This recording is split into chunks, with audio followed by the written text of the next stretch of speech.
I think that that when we distill our New Year's resolutions down to their most fundamental components, what we really want out of life is to be happy.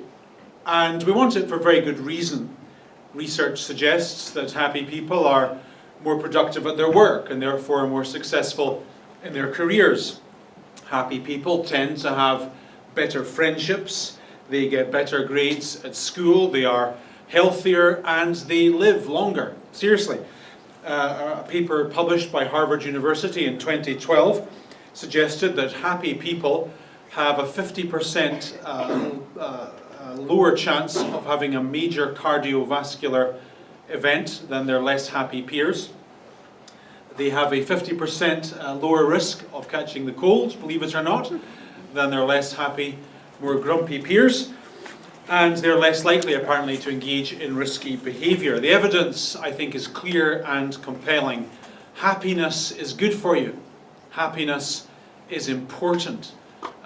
The Greek thinker Aristotle said that happiness is the meaning and purpose of life.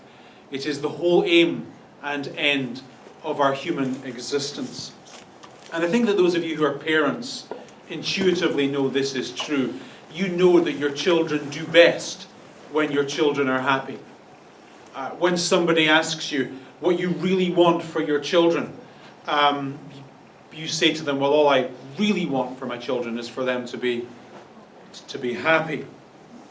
Because happiness is the thing we want most for the people we love most. And to that end, for the next 5 weeks, I'm going to talk to you about Jesus and the art of happiness. This teaching will come from the 5th chapter of the Gospel according to St. Matthew. It's a very important, very famous part of the Bible. And it starts off by telling us that when Jesus saw crowds, he went up a mountainside and sat down.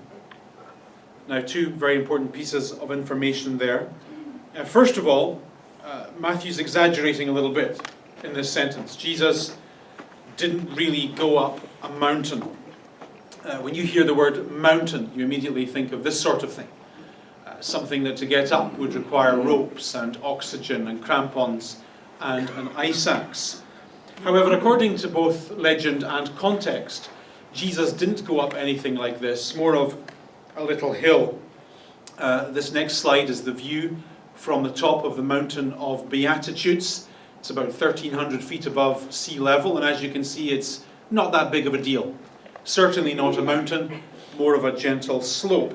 I think almost everyone in our church could climb this mountain without too much difficulty. Certainly no need for ropes or axes or crampons or anything like that. Which immediately raises a question. Why does Matthew exaggerate? Why does he say that Jesus went up a mountain when evidently he couldn't have gone up a mountain? Mountains like that don't exist in Israel. Very simple. Matthew is writing his biography of Jesus predominantly for a Jewish audience.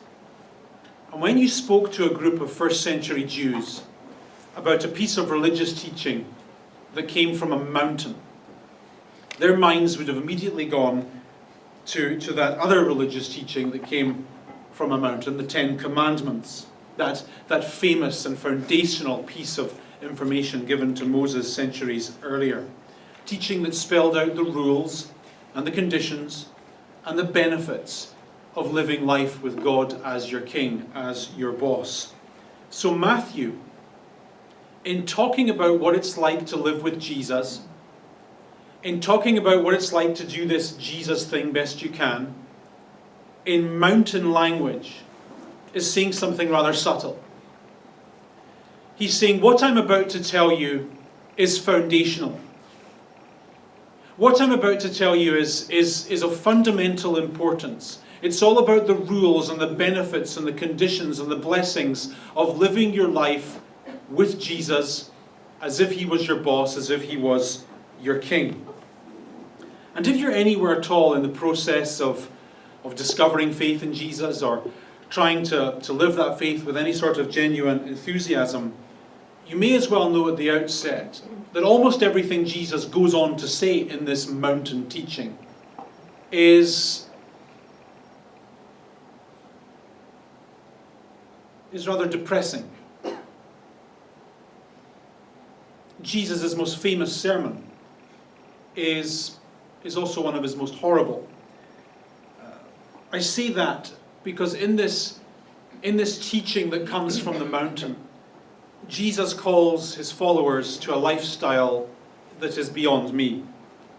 When I read what Jesus goes on to say here, I'm left with a sense of, if that's what Christianity is, then Christianity is probably beyond me. Christianity is probably too difficult for someone like me who thinks the way I think, who does the things I do, and has done the things I've done.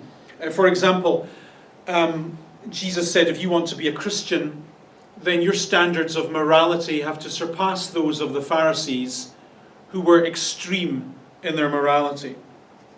At another point in this mountain teaching, Jesus turned to the men in the crowd, and he said, men, if you want to be a Christian, then it's not enough for you to be able to say, I've never gone and had sex with a woman in a motel room who I'm not married to.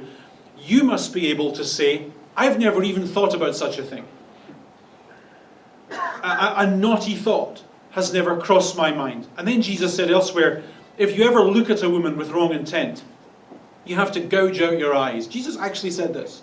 You should gouge out your own eyes. Nice. In this teaching, Jesus goes on and he says, being a Christian means showing love and kindness towards people who've mistreated you. It means having a lifestyle that's regularly punctuated with prayer and fasting and all sorts of other dreary, boring things.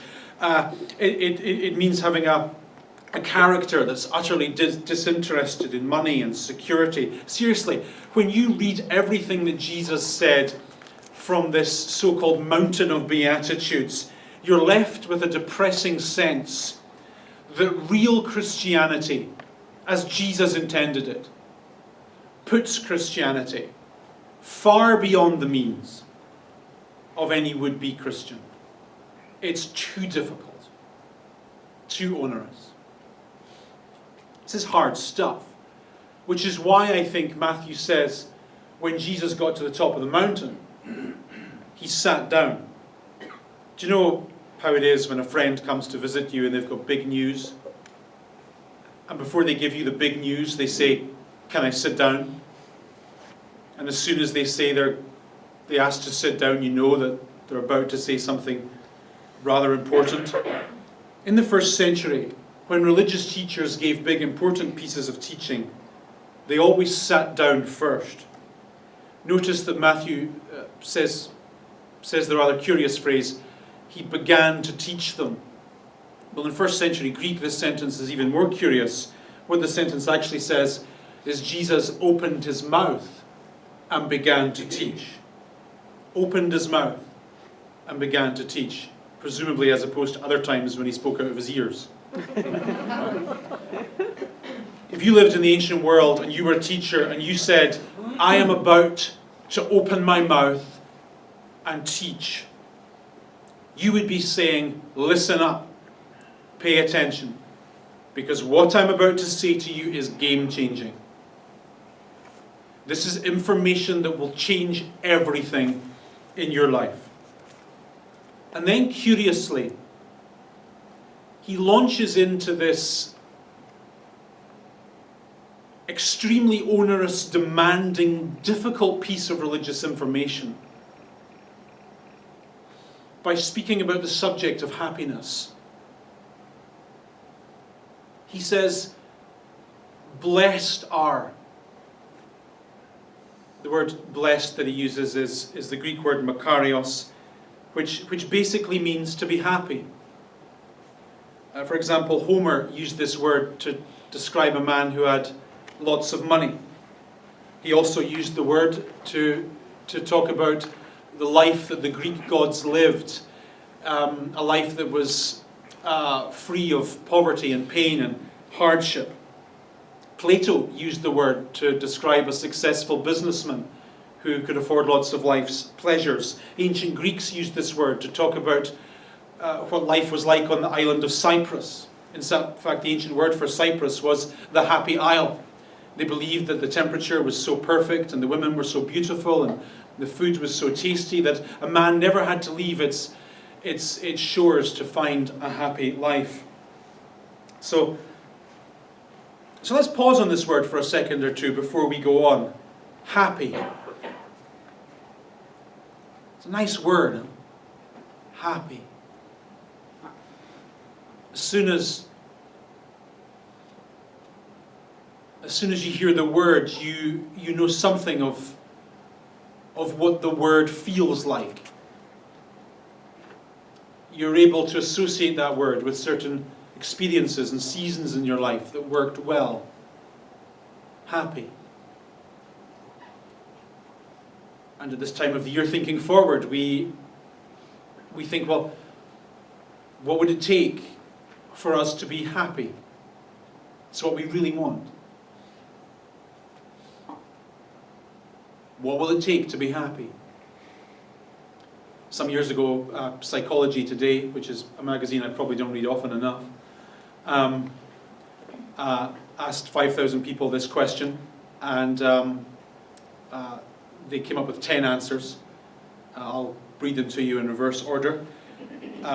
What makes people happy? Well, coming in at number 10, they said your partner's happiness. Happy wife, happy life, I guess is the thinking there. Number 9, some people felt that recreation was what made them happy. Work wasn't that great, home life wasn't that great, but baseball with the friends. That's what I live for, that's what makes me happy. Number 8, religion. Some people curiously feel that their religious life, their church life, gives them a sense of happiness. Number 7, the city they live in. Makes sense, I guess. It's easier to be happy in Toronto than it is in Kabul.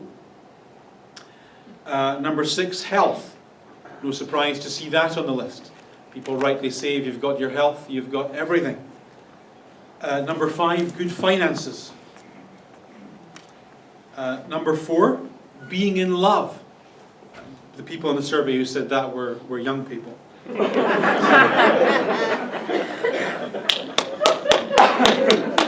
Number 3, recognition and success. Feeling that life is going well, that makes you happy.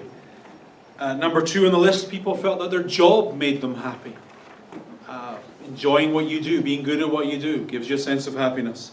And number 1 on the list, people felt that their friends and their social life was the thing that made them happy above anything else. And I suppose that list is unsurprising and fair enough. And if we had time this morning, you could talk about what it would take for you to be happy, and you'd come up with a pretty similar list, right? If you've got your friends and you've got a job that you like doing and everything's going okay in your marriage and everything's going okay in your finances and things are tracking along just fine and you've got your health, then if all those things are in place, you're happy. Everything's going okay, you're happy, right? That's what we think. But we all know that it's not quite as simple as that. I think we're all old enough to know that happiness can be a wee bit elusive. It's an observable fact, isn't it? That the square footage of a person's home, or the thickness of a person's wallet, or the sanguinity of a person's friends, or the size of a person's waist, are not reliable indicators one way or another of whether a person is happy. The relationship between happiness and circumstances is often more tenuous than we like to assume. Happiness, according to Jesus, is linked to having a somewhat dissatisfactory life. According to Jesus' ironic logic in this sentence, when life disappoints you, that ought to make you happy. Not because you've been disappointed, that would be perverse, but because of where your disappointment takes you. We're all old enough to know that life has a habit of reminding us that we don't have everything figured out. And if there is a universal theory of everything, you certainly don't know what it is. And from Jesus' strange point of view, when the pains and the insecurities and the setbacks strike, they take you to a good place, at least to a place that he approves of, a place that he labels happy. So bizarrely, he says, blessed, happy are the poor in spirit, for theirs is the kingdom of God. Now, in this sentence, Jesus is talking, I think, about the benefits of having a healthy self-acceptance. We'll talk more about that in a moment. Self-acceptance is very important in life. And the thing I think this sentence is asking us to accept about ourselves is that we who are Christian are not very good at being Christian. We who would desire to be good and decent and moral are actually not all that good at those things. And we must accept that. The Bible uses two words for poor. One word for poor is a word that means your kind of poor. So, getting by but only just, having money but not quite enough, maybe having to live 30 days on a 29-day paycheck. Not doing all that great, but not bad. The word that's used here, however, means a rather more extreme kind of poor. Poor as in begging poor. Poor as in, if someone doesn't give me money for lunch, then I won't have money for lunch. This word for poor, ptochos in Greek, comes from a verb that means to lower your head, to avoid eye contact, to be so embarrassed about your situation that you find it difficult to be around people. Jesus is saying, happy are you when you read about all of the impossible standards of Christianity that I'm about to tell you, and you conclude that you can't do it, that it's not for you. The whole business of not lusting after people, of praying all the time and fasting regularly and being kind to your enemies and all that stuff, it's just too difficult for you, far too beyond your abilities. Happy are you when you realize that's too hard for you. One of the current trends in North American church life is for the church to set the bar high. It's a phrase that's being used a lot these days, to make it clear from the outset that, this is church, and the expectations here in church are very high. And there's a certain morality that's required of you, and a certain faith that's required of you, and certain practices required of you. And you need to know at the outset that this is where the bar is, and it's high, and you need to meet the standards. My understanding of the gospel causes me to chafe against that trend. My understanding of the gospel is that the bar in the kingdom of God is extremely low. So low, in fact, that one often has to crawl to get under it. The Christian life, according to this sentence, isn't for you until you realize it's beyond you. That try as you might, your best efforts of morality and religion don't take you all that far, which of course is why one of the values of our church is no perfect people are allowed. We don't want you in this church to pretend that you don't have your demons. We know that you do, and we're okay with that. And we would like you to be okay with it as well. And here's where the gospel and science say the same thing. No one's perfect. We know that. But dwelling on your flaws, what you're not rather than what you've got, makes it much harder for you to enjoy a happy life. Whereas learning to accept yourself, warts and all, and being kinder to yourself when it all goes wrong, increases your enjoyment of life, your resilience, and ultimately your own well-being. It also, by the way, helps you accept others as you are. One of the reasons why this church is such a friendly place is because everyone here is messed up. So it's a comfortable place to be messed up in. On the other hand, having a constant criticism in your own head about not being good enough is a sure way for you to make yourself unhappy. It doesn't mean, of course, that you should ignore your flaws or pretend that your mistakes didn't happen or that they don't matter. It just means that you should see those flaws and mistakes as being a normal part of everyday life.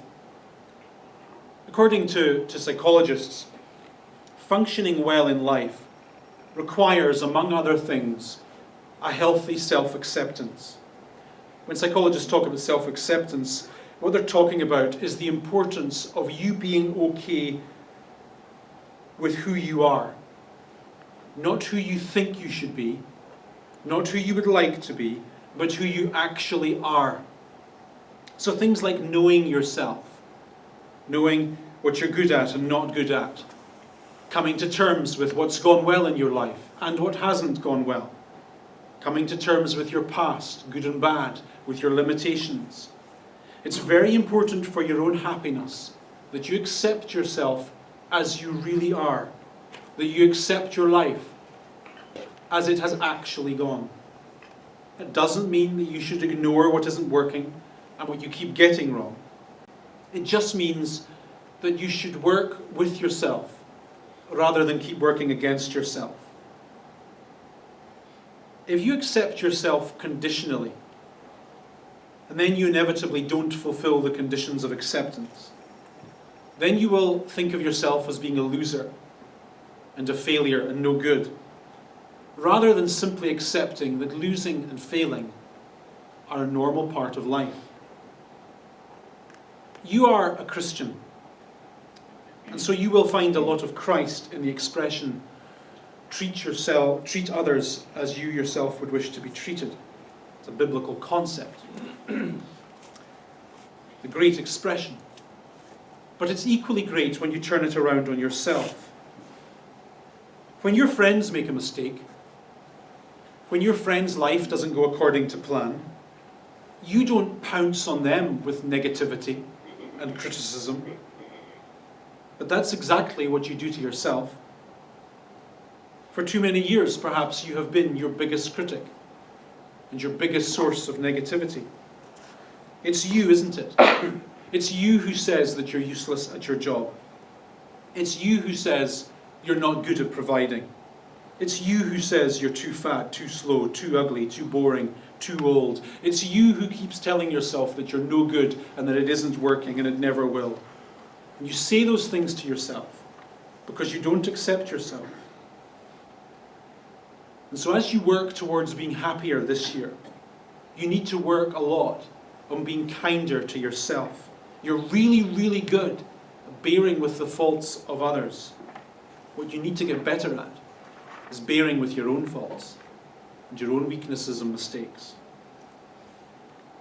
When you think that you're the only person who ever gets it wrong, for whom things never go right, all it does is make you feel inadequate. And when that happens, once again, you're working against yourself. You are becoming your own worst enemy. You need to stop it. And you need to realize that you're not perfect. And that when your imperfections inevitably leak out into your decisions and conversations and lifestyles, that's just normal. Even God doesn't expect you to be perfect. Self-pity is, well, it's just immobilizing. You've all experienced this, I'm sure. You make a mistake, and then you feel sorry for yourself. You do something immoral, and then you begin to feel useless. And when that happens, you discover that your self-pity adds not 1 ounce of value to your life. You see this in Christianity all the time. A person discovers that they're really bad at being a Christian. Or they do something that a Christian isn't meant to do. And rather than dealing with that properly and moving on, they just get stuck. They get stuck in a place of, I'm no good, I can't do this, this isn't for me, and they never get out of it. When it goes wrong in life, which it will, learn to be compassionate with yourself. Unless, of course, you're better than God. In the Bible, we learn that God is kind, God is gentle, God is patient, God is understanding. Why do you feel you need to deny those things from yourself when God himself does not?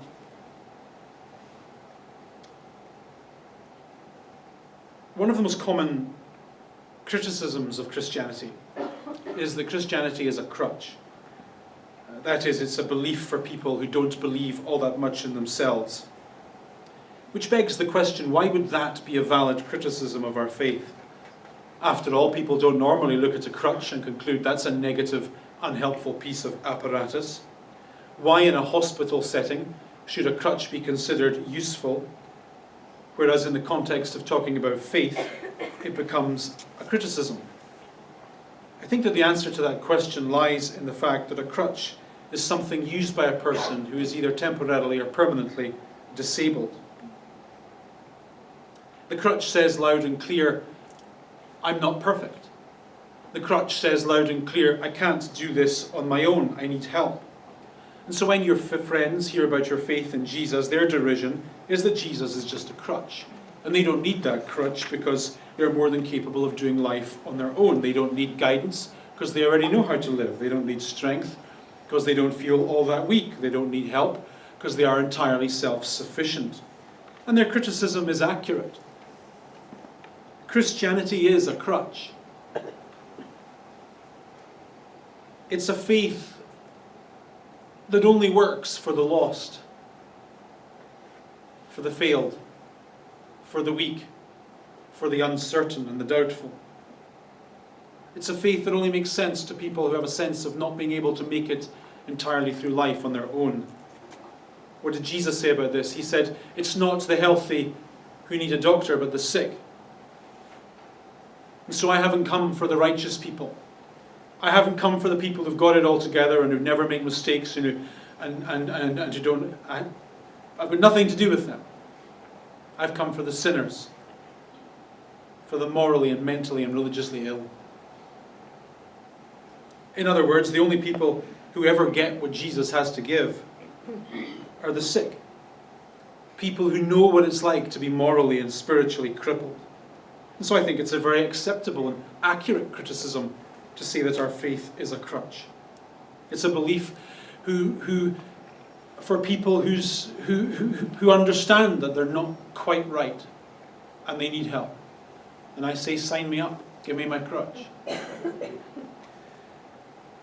And so Jesus begins this foundational, difficult teaching on the living of the Christian life by saying something curious. He says, happy are those who know they cannot live Christianity. Happy are those who know all too well that they're a little bit morally bankrupt. Happy are those whose unhappiness at those things drives them to the cross of Christ and causes them to place all of their hope and trust again in the idea of being right with God. Blessed are those who are keenly aware of their inadequacies. Blessed are those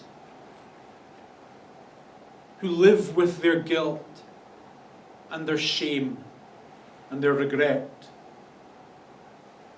Happy are those who know a sense of unworthiness and emptiness and who don't try to hide those things under a mask of self-sufficiency, but who are honest about them and in their honesty are driven again to the kindness and the mercy of God. Strange, no? The gospel often is.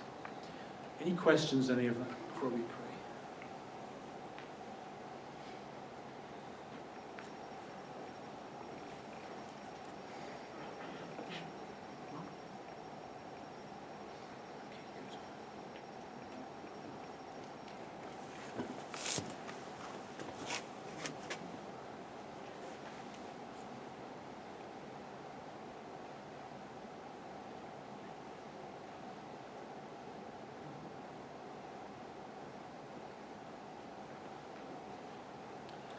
pray that you will leave here with a deep blessing.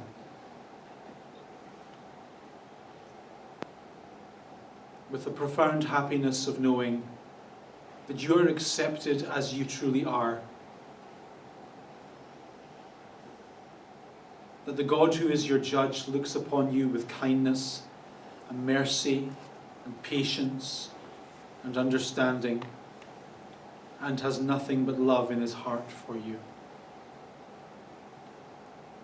Go with this God with confidence and certainty into the week that lies ahead. Amen.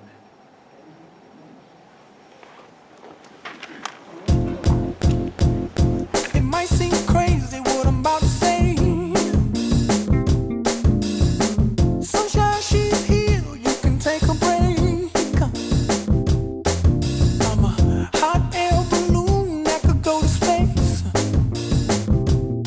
With the air, like I don't care, baby, by the way. Because I'm happy. Clap along if you feel like a room without a roof. Because I'm happy. Clap along if you feel like happiness is the truth. Because I'm happy. Clap along if you know what happiness is to you. Because I'm happy. Clap along if you feel like that's what you want to do. Here come bad news, talking this and that.